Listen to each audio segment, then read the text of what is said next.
iaitu Liridon Krasniki, Sandro da Silva, Fernandes Thiago. Saya harap semua pemain ini mampu untuk bantu pemain-pemain tempatan memainkan Asia terbaik. Kerah jadi Edith diletakkan sebagai satu lagi peluang yang terbuka, tetapi menguasai di bahagian tengah itu apapun Edith sekarang ini mempunyai peluang. Satu percubaan yang menarik terkena tiang, follow up yang kemas, tetapi sayang sekali satu peluang yang cukup menarik. Attack yang pantas sekarang ini, apakah Badro boleh mencipta sesuatu yang menarik?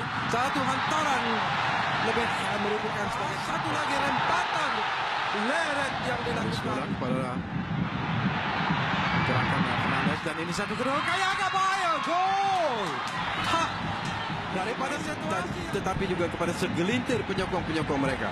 Bagaimana gol ini boleh berlaku sebenarnya? Dan satu larian yang baik daripada Syamim Yahya sebentar tadi membuat 1-2 passing bersama dengan Thiago Fernandes, dan kita lihat sepakan beliau agak perlahan tapi Bakhtiar sekarang ini perlu melakukan sesuatu, ada ruang kepada Badru Bakhtiar.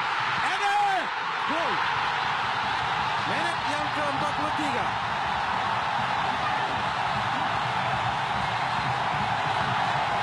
Menggamatkan seorang pertahanan lawan dan membuat hantaran cukup tepat ke belakang, dan Cedi Edeh berjaya melepasi halangan yang ada di hadapan beliau dan menyudahkan dengan cukup baik. Cedi Edeh seorang penyerang yang tidak boleh dibiarkan berseorangan di hadapan pintu gol, kerana beliau mampu untuk menjadikan gol dalam apa sudut sekalipun.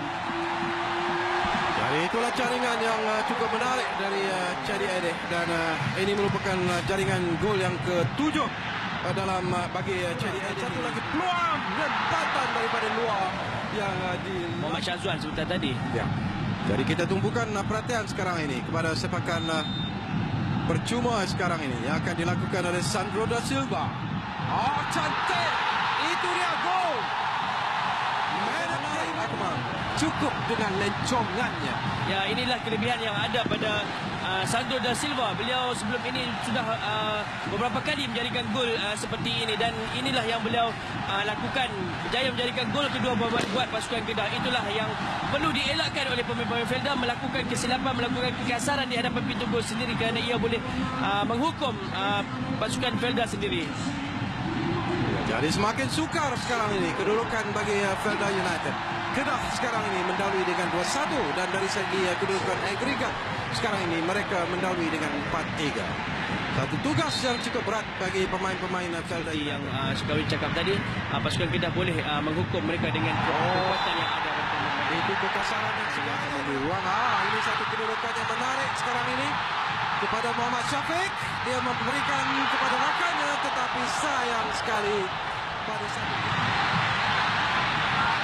Lihatlah corak permainan dalam situasi agak kelam kabut. Penjaga gol sudah pun keluar. Percubaan jarak jauh yang dilakukan sebentar tadi dikeluarkan oleh pemain Kedah. Satu percubaan jarak jauh yang mungkin juga akan merupakan percubaan terakhir sebenarnya bagi pasukan Felda United. Dan itu dia tiupan whistle sudah pun dibunyikan oleh pengadil Muhammad Zamzaidi Katimin untuk menamatkan perlawanan ini, dan ini berarti bahawa pasukan Kedah akan marah ke pertandingan akhir TM Piala Malaysia 2015. Dan sudah pastilah ini merupakan satu kejayaan yang cukup dinanti-nantikan oleh penyokong-penyokong Kedah sendiri, kerana kali terakhir mereka menjulang Piala Malaysia ialah pada tahun 2008. Dan ketika itu dalam persaingan atau pertandingan akhir mereka menewaskan pasukan Selangor dengan 3-2. Dan apakah besar kemungkinan bahawa lawan mereka yang sedang menunggu di pertandingan akhir juga adalah pasukan Selangor? Itu terpaksalah kita tunggu keputusan muktamad di Stadium Shah Alam, pertemuan Selangor dan juga pasukan Pahang. Apapun secara keseluruhannya, Akmal, pandangan anda kepada kejayaan pasukan Kedah setakat ini?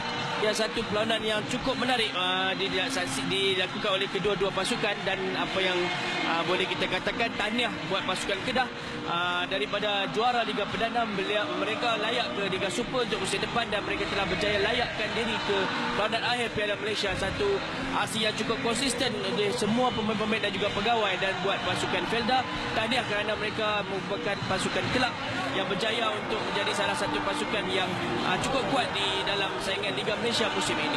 Jadi agak sayang sekali kerana jurulatih yang membimbing pasukan Kedah iaitu Tan Cheng Ho tidak dapat bersama dengan anak buahnya. Tetapi tahniah juga kita ucapkan kepada Raymond Marcote yang mengambil alih sebagai jurulatih sementara bagi pasukan Kedah. Tetapi yang pasti Tan Cheng Ho akan pulang ke Malaysia untuk menyaksikan bersama dengan pasukan Kedah dalam pertandingan akhir nanti. Jadi begitulah keputusan muktamad di Stadium Darul Aman.